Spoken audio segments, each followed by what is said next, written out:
In the Gospel, by an act of betrothal, God the Father sets apart a bride for his Son, who is willing to pay the bride price with his own life.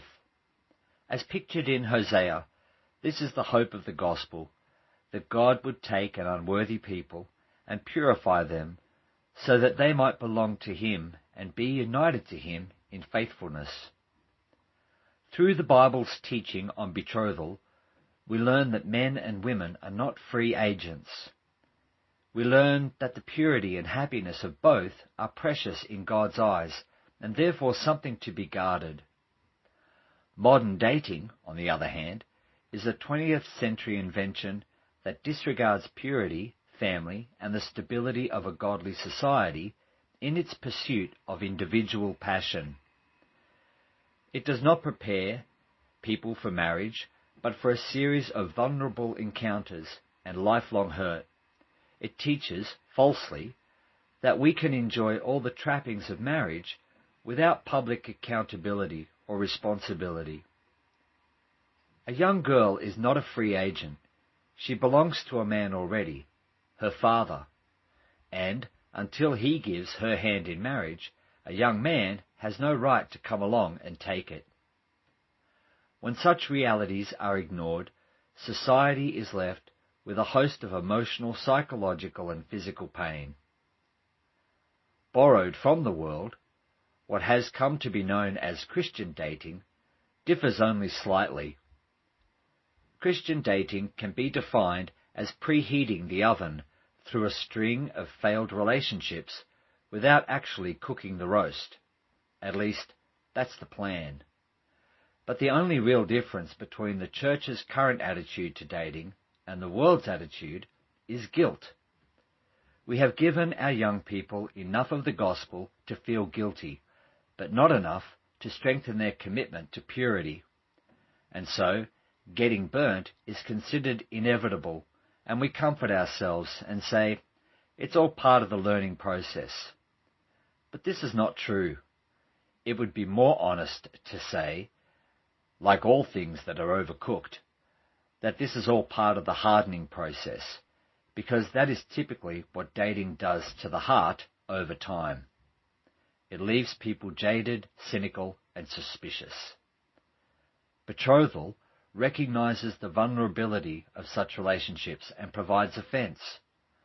This fence is provided through God's basic institution for mankind, the family. The family is man's first community, first law order, first church, first school, and the basic realm of life and faith. As such, the family has the major responsibility for the formation of new families. That fence, for a daughter, is her father, and later her husband in covenant marriage. And, until that guardrail has been built, neither daughter nor son are invited to make out on the balcony. Dating seeks to make our relationships a private affair. Betrothal seeks to protect, cherish, and nurture those relationships through the accountability in marriage which takes place publicly. With authority comes responsibility.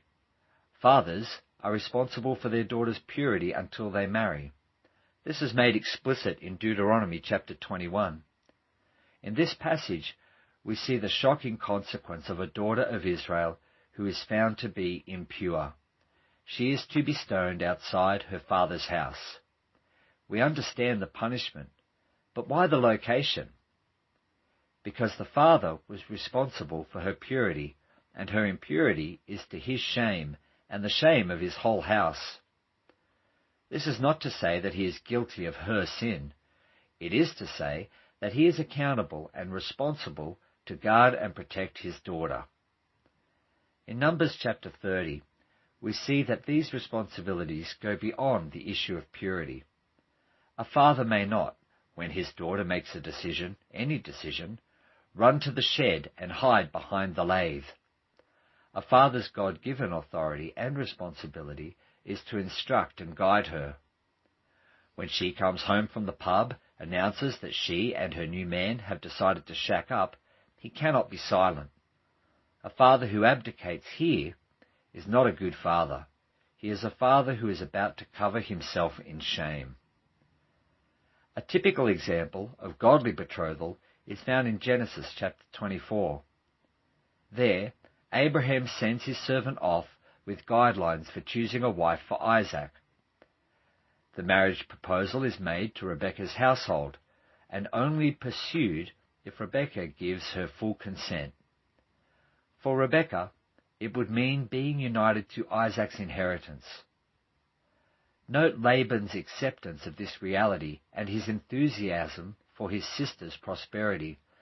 Genesis chapter 24, verse 60.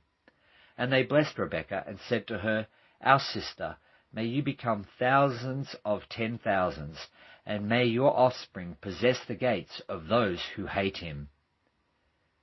It's also interesting to note that in the case of a mostly absent father, for whatever reason, Laban, as the eldest son, has a responsibility to guard the purity of his sister. These laws and customs of betrothal are there for the protection of our children, the family, and the wider society. But more than this, the principles of betrothal, like the life of Isaac, anticipate the gospel. In the gospel, the father sends the friend of the bridegroom to find and prepare a bride. John the Baptist does find her, but she's in pretty poor condition, and so the bride price will be costly. Jesus will have to surrender his own life at the cross. In accepting the proposal, the bride stands to share in the inheritance that is his. She, the church, also becomes a partaker in his holiness, and is therefore made holy herself.